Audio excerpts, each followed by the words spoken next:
Sederalun, Sungai Are memiliki arti khusus bagi masyarakat di Bern. Sungai Are merupakan lambang kebanggaan dan kegembiraan masyarakat di Bern dan menjadi pusat kehidupan sehari-hari mereka. Dan mereka memperlakukannya dengan kelembutan yang sama dengan aliran Arloop yang terkenal di sekitar kota. Pada abad pertengahan, khususnya ketika kota Bern hanya tersebar di bagian bawah semenanjung, Sungai Are memberikan perlindungan besar dari tentara asing di tiga sisi kota Bern. Kemudian, pada abad ke-19, dibangun jembatan tinggi pertama sebagai akses masuk ke kota Bern. Masyarakat juga bisa berkemah di pinggiran Sungai Are Bern. Biasanya, mereka mendirikan tenda di kawasan perkemahan Eikholz.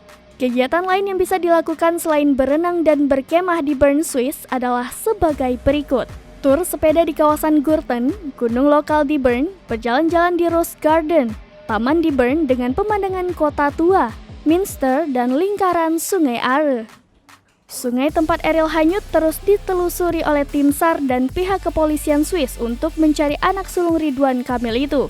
Semoga kita segera mendapatkan kabar baik atas pencarian Ariel.